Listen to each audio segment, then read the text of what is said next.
and DID. I'm Danni with a little bit of Luna. We're the Chaos Collective. And we're here with our awesome friend, Cat Tulip. Okay, so Cat is a friend of a friend who we've known on and off for a few years because one of my really good friends is her best friend, so we're like satellites. Satellites around each other. Around one person. Yeah. It's like, this is the one we like. I was like, and I really like this one, and you really like that one. That means we like each other. And then we became friends. We became friends because we met at a Comic-Con and we were cosplaying.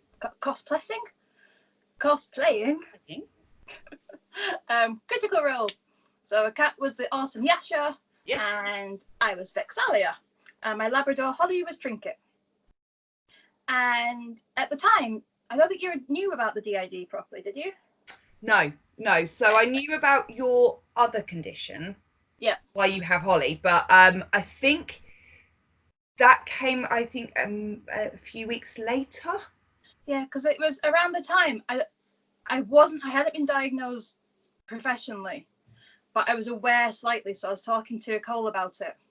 So she was slightly aware, but not fully. And then Kat here started watching my videos and was like, oh my god, this is fascinating. I'm like, I know.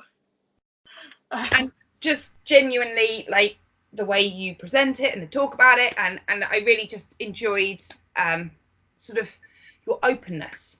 Oh, thank you.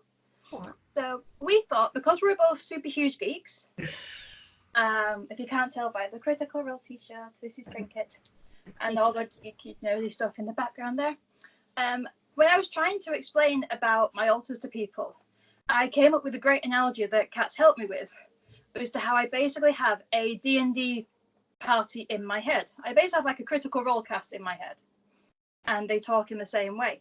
So Kat thought it'd be a really good idea if we kind of do an interview style thing. So as a friend, she can quiz me, and we can kind of create my alters into D&D type characters as a bit of a series to give you an idea as to how different they are, but how easy it is for me to be aware of it, because it's essentially when you are a GM and you have like 5 or 6 NPCs that your players have to talk to, you have to think and speak about each NPC.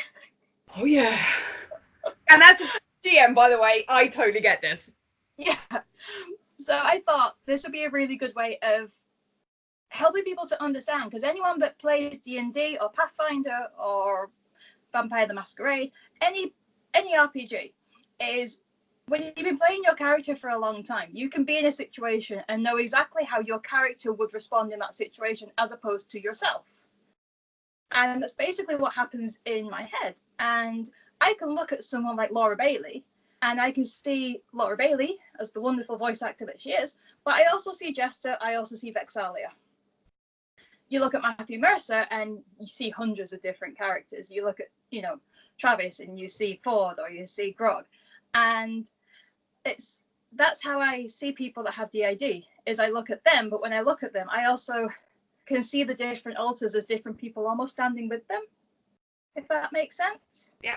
So I really want to try and use this analogy to help other people understand that alters aren't scary. They're not, these weird things. They are just personalities. So I'm going to let Kat take over and basically ask me all the questions that anyone would want to ask me. That I've already asked, but... Yeah, or ask us, because there is a Luna floating around at the minute. And I think one of the things, so partly this sort of came about, me and Danni had a little chat about this a few weeks ago now. And I was like, the first thing, I have some questions. And my first question for everyone out there who's ever had a question is, Danni, I have so many questions and I don't know what's appropriate and inappropriate. Yeah. And for me, it's a big question. I don't get offended very easily. I was like, so there's no wrong question for me, but the main thing for if you're speaking to someone with DID, just be aware that it is a trauma disorder and it stems from early childhood trauma. So don't ask people about that directly, because that can be a difficult thing. Some will remember, others won't. You may accidentally trigger someone. But it's rude, basically. You know, it's like going to any person and saying, what's the worst thing that's ever happened to you? Tell me your deepest, most traumatic thing. No, which is understandable. Like you said, it's what you would do with any person. Yeah. And so the second one, so like I said, I have already asked Danni some of these questions, and I thought I'd start with these because I felt like they were probably, for someone who I'd been aware of the dissociative identity disorder, I'd been aware of it, but I obviously, Danni's the first person I know and I've been able to have these conversations with. I'm hoping these are the sort of the questions that everyone's like going, oh God, I don't know whether to ask or not. I don't know whether this is right. So the second one is, and Danni might remember from when I asked before, the name thing. So obviously, having watched your videos and understanding the journey of all the alters, and I said to you before, I really, you know, do I just call you Danni? Do I ask who I'm talking to? How do we have that conversation? Because I want to make them welcome and equally part of our friendship. Yeah. At the minute, because I've only been aware for like, oh gosh, 8 months, just it's less than a year anyway. So I don't always know, but it's really helpful for me for people to stop me and ask me. So I have friends that will now say, who am I talking to or who's around? And I will quite happily say, I don't know. Because sometimes I genuinely don't know who it is that you're talking to. I know that I'm here, but I don't always feel like me, but I can't always identify who else is there. And it's like when people with DID can be quite blended, where there can be more than one person at the same time, and that can be quite confusing. We can have times where you're co-conscious. So if you imagine that your body is essentially a spaceship, for this analogy, we're basically in Star-Lord's spaceship with Rocket. Okay. It's the easiest one to do because that one has the 2 autopilot, so they can both drive it at the same time. They can swap between. So when you're talking to me or one of the alters, it's essentially we're in the pilot seat, we're driving, everyone else is doing stuff in the background. When we start to become blended or co-conscious, everyone else kind of comes to the spaceship and they're helping with the navigation. Okay. So essentially, I'm Quill. I'm piloting the spaceship. Rocket's at the side of me, and he's navigating, giving me a few bits of directions, but he's not actively controlling anything in the craft. Okay. There's an extension from that where you can co-front, and this is essentially where the person next to you takes over the controls at the same time. If you've watched Guardians of the Galaxy 2, which I'm pretty sure you have, when Quill and Rocket have their little battle about getting through the asteroid field, and they're messing it up and they crash because they just keep taking over control but not communicating. It's like that. Quill, to make it through that, you'd have to be the greatest pilot in the universe. Lucky for us,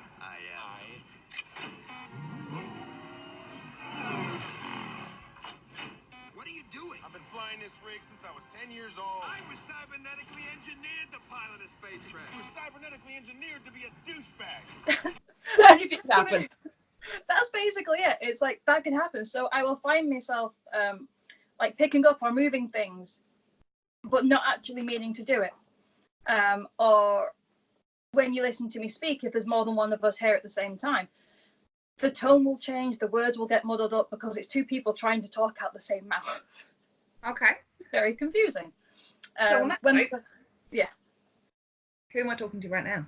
The minute you are Danni, and there's also some Luna around. That's because we mentioned the wigs. Oh no, that was as soon as we started recording, or before we started recording. We started recording, she was like, yay! And I can tell Luna's around because I instantly get this like rush of happiness and joy, and she's just happiness, just pure happiness.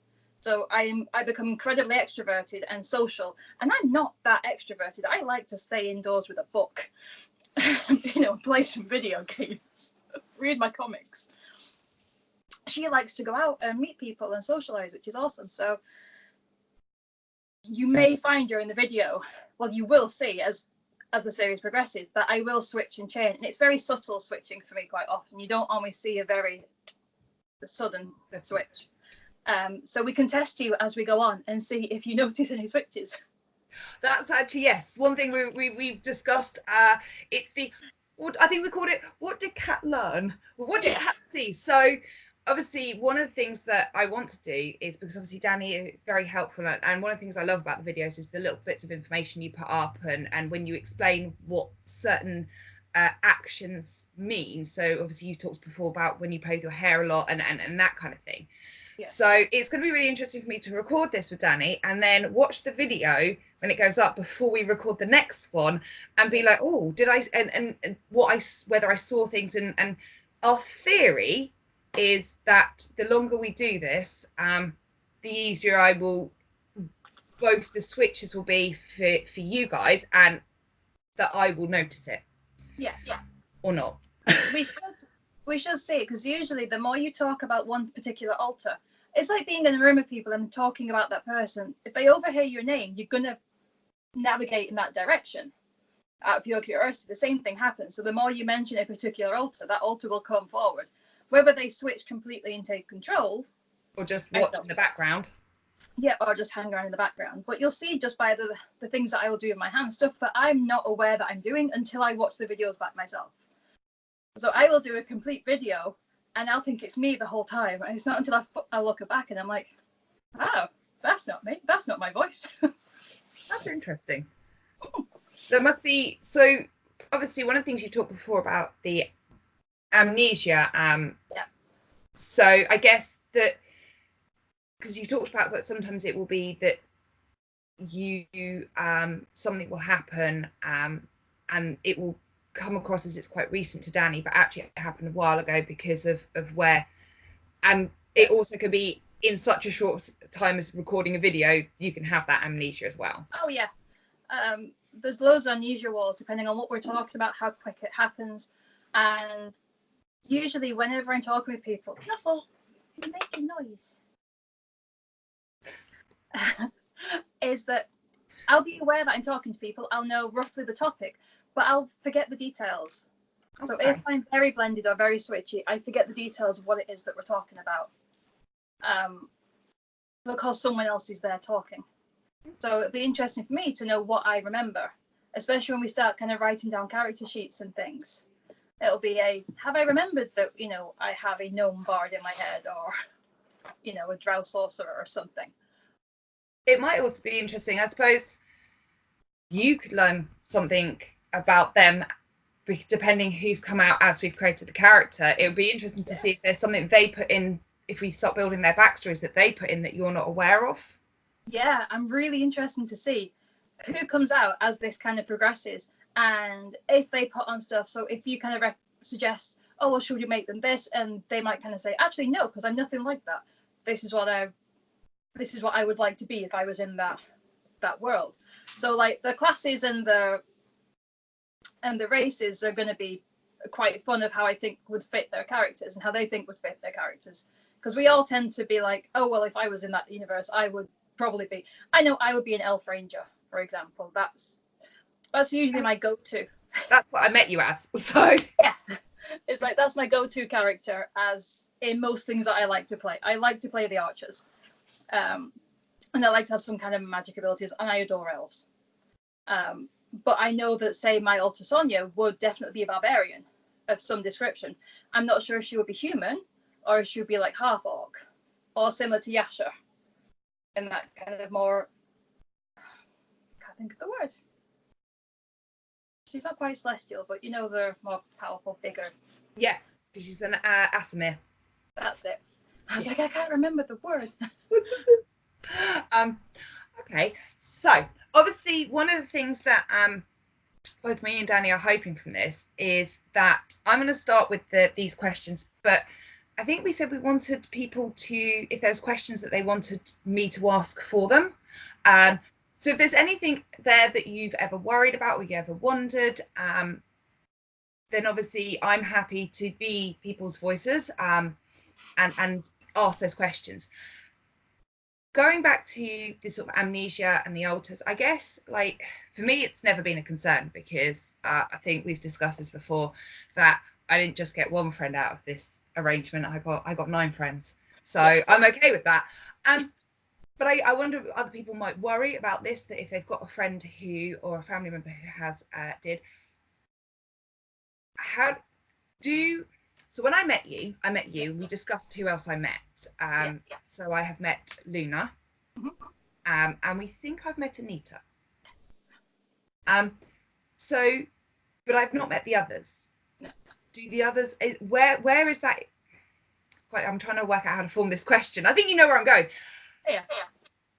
I've never met the others. They've never met me. So would they know who I am? In my system, yeah. Okay. So it's different for everyone that has it.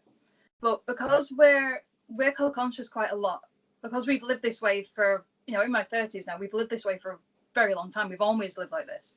So relevant information about current life is passed through relatively easily. So when the others come forward, they tend to recognize people because the memories are shared.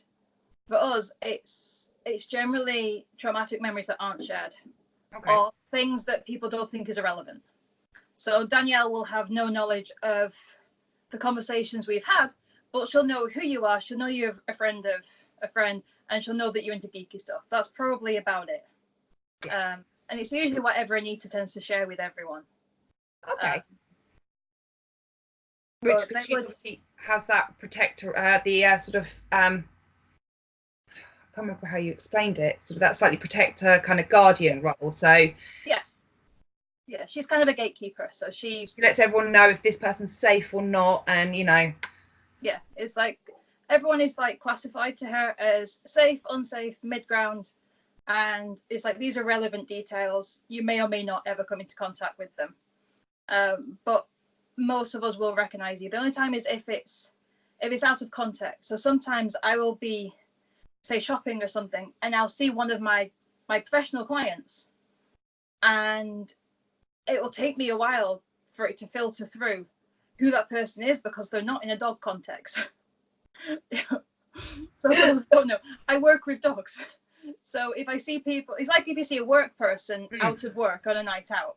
Which is genuinely for most people. I used to work as a barmaid, and I worked with barmaiders in my local town. So I'd be like, go out on a Saturday shopping. People are like, oh, hi, and I'd be like, because without the bar between us and the beer pumps, I was like, I don't recognise who you are unless you're in that situation. Yeah.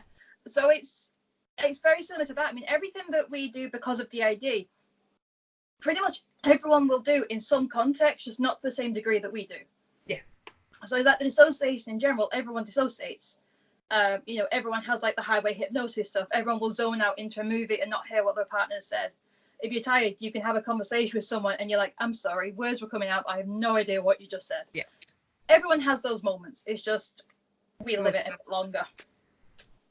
And this is, again, for everyone, one of the reasons why we were doing this, because me and Danni have had a lot of conversations about, because I have, so a little bit of I guess, history or information for me.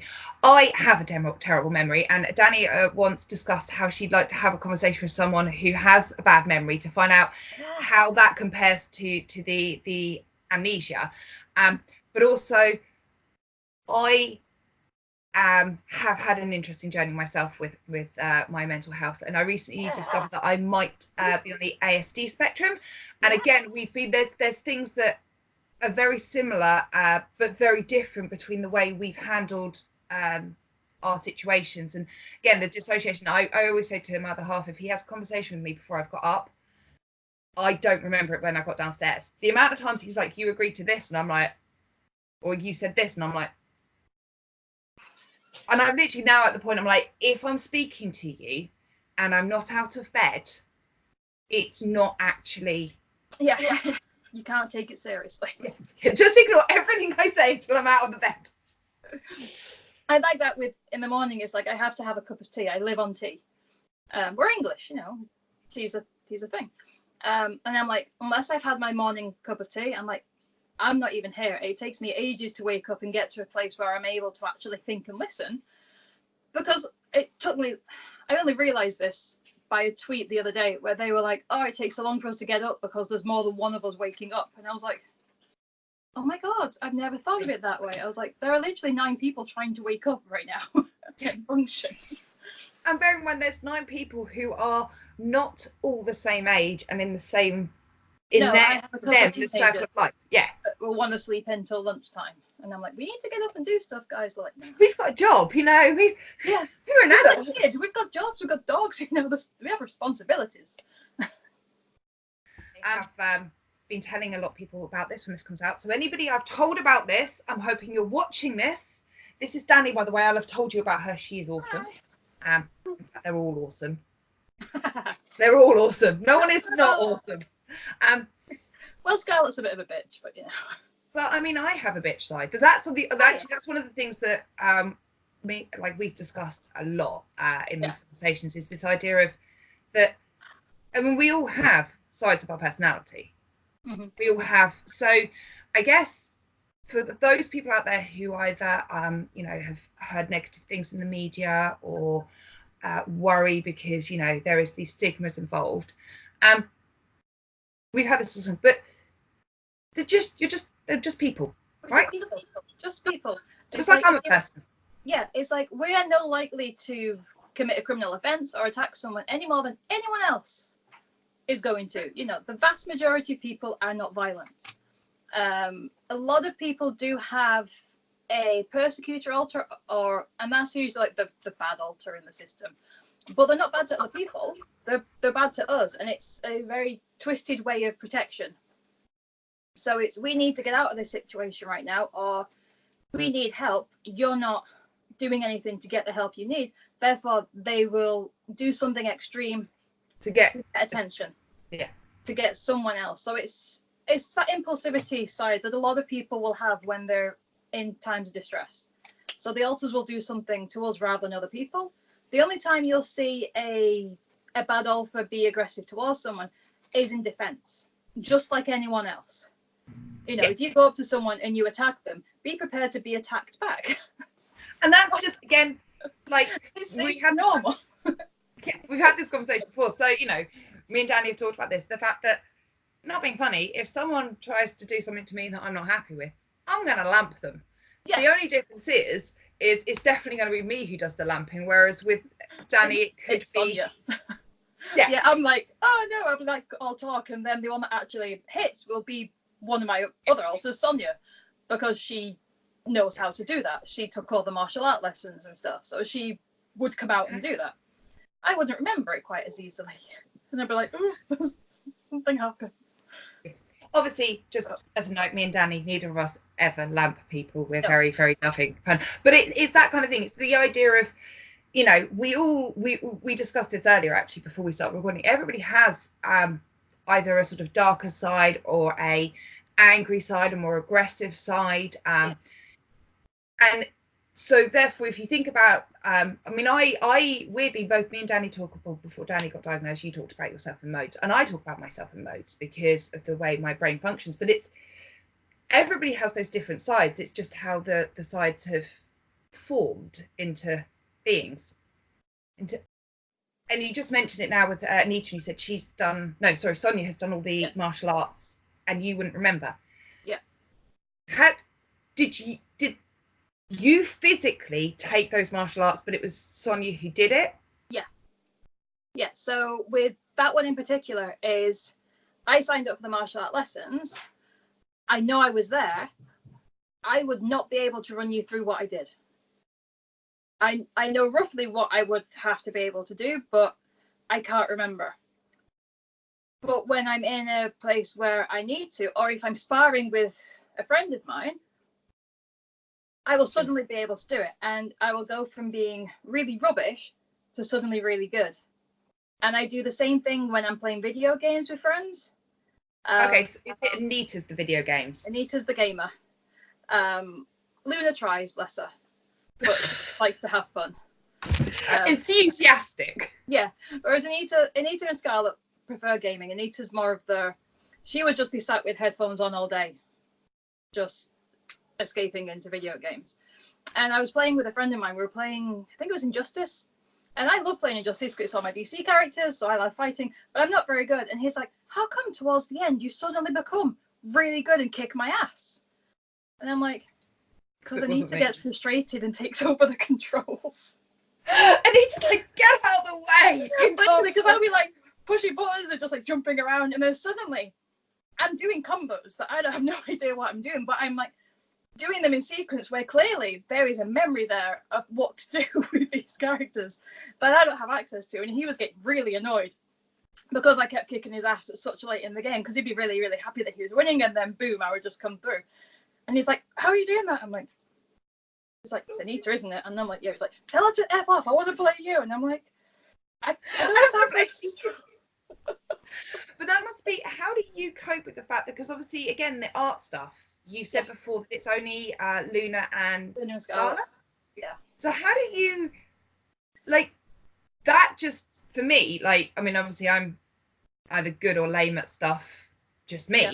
You know, that I can, like, that must be both really kind of cool, but also weird. I mean, because you're really talented with the dragons, but it's not me.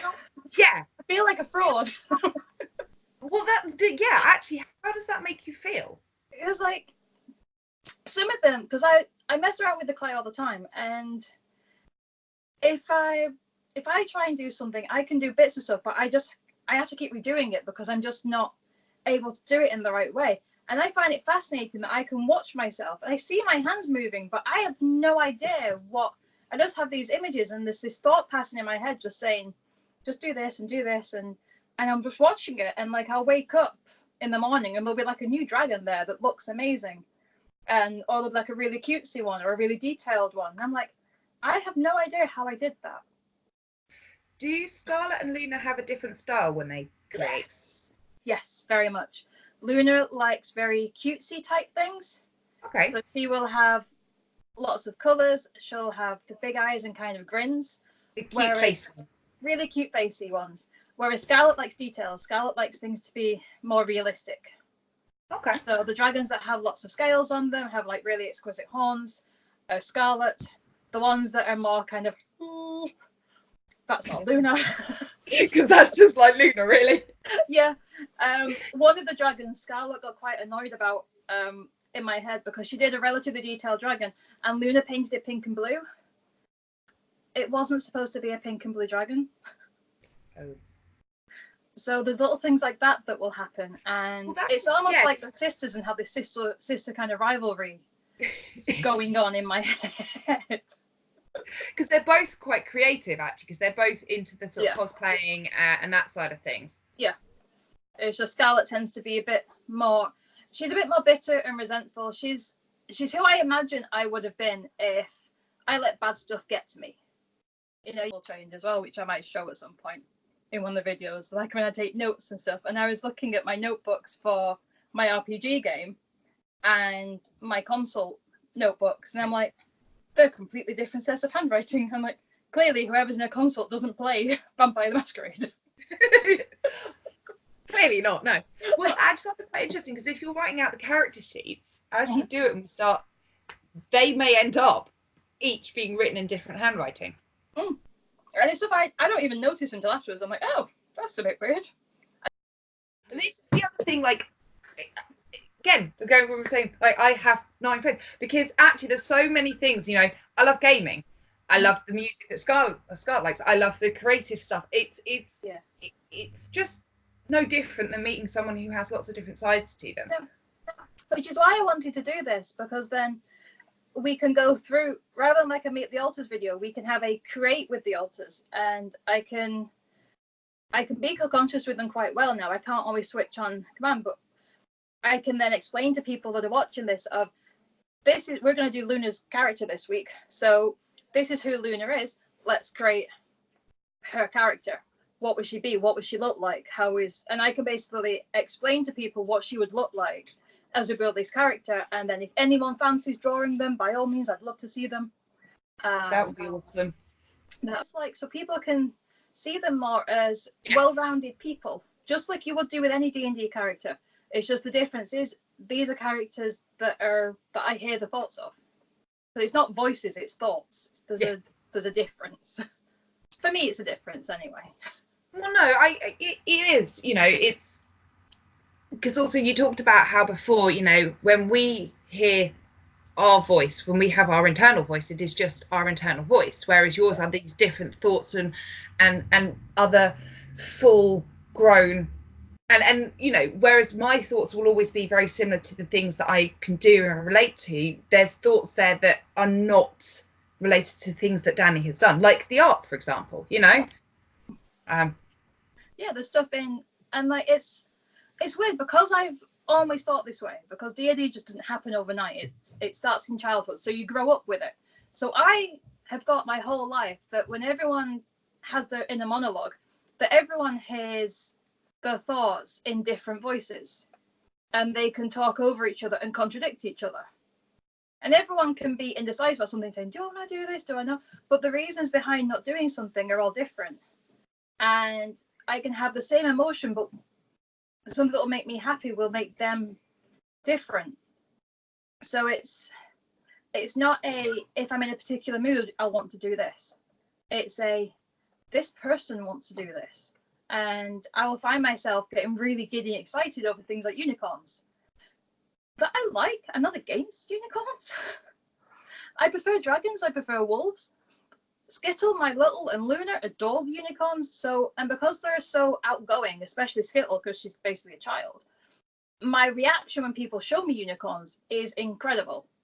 It's similar to the Skittle Bomb video where it's bubbly and excited. Oh my God, look at this, it's amazing. So people buy me unicorn stuff all the time. And I'm like, yay, thank you. I appreciate it. Whereas Skittle and Luna are like, awesome, yeah. But that's the reaction people see. Whereas if they buy me a dragon, similar to my recent video where I got the Anita Blake book, it's like you see the difference between Luna with her wigs, yeah, and me with the Anita Blake book. I preferred the book, but from looking at the body language of the video, you'd think that the wigs would be the better thing to buy us. Yeah. So we get a lot of that where throughout my life people are like, well, I bought you this. I'm like, oh, awesome. They're like, well, I thought you'd really like it. I'm like, yeah. It's like yes and no. It's like because there's parts of me that are bouncing for joy. Those that are going, yay, that's great. That must be, you know, both interesting, frustrating, difficult, confusing. All of the above. But it was normal for a long time for me. It's just now having to, now I get to identify who it belongs to, and I can build that character in my head a lot more. And that's basically what I've done with my autism, is I've just viewed them as characters. And as I start kind of thinking about them, you can get the backstories. And that's what I'm really excited about doing this stuff for, so we can create the backstories and go, yay! These are my alters, this is who they are, this is what they look like. These are the kinds of things that they would do if they were real. Well, they are. If they were in their own they body. had a physical entity of their own, body of their own, that they didn't have to share with Danni. Yeah. That's obviously the lot of the first questions I first asked Danni. Yeah.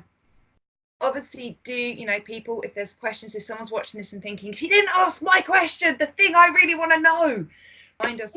You can tweet us. Yeah. I'll shove the social media tags on. You can find us on Twitter. I'm on Twitter, Instagram. There's a Facebook thing. And I'm on Twitter as well, if Danni can share that. But by all means, drop us a comment. Let us know what your question is, you know, because we the whole idea is we want to try and make this something that people feel comfortable. They don't. Yeah. And I'm happy to ask the awkward, weird questions because, like, you know. I was going to say, so if you want to ask a question, but you don't want your handle or name to be associated with it because you're a bit worried about the question, you can send it to Kat, and then she can ask me. So it's not from you. It can be an anonymous type question. And we wanted to do it so people get an idea of what it's like to have DID, because a lot of people, when they're creating their own characters, I know a few that like to create their characters that have DID. They like to create characters that have split personalities. So I want to try and let people know what it's like to have it. So if you want to create a character that has DID, awesome. I will happily embrace it and help you with it and say, okay. And I would love to see if we can find a way of being able to like roll for alters and rolling for memory. Yeah, do you know what? Once we've done character sheet, right? This is slightly off piece now. We haven't even discussed this, but I'm declaring it now on video. So once we've built the characters, let's tweak the system to fit DID. We are going to tweak the D&D system for DID. Yeah. Do you think you would be able to run a campaign with just me and my alters? Yes. I bet we should try and do like a one shot. Yes, we can do that. I think we could. Where it's me saying, okay, this is what that character would do, this is what this alter would do, and just see how much fun we can have with it. Yeah. You're just gonna have to have like 9 sheets out though.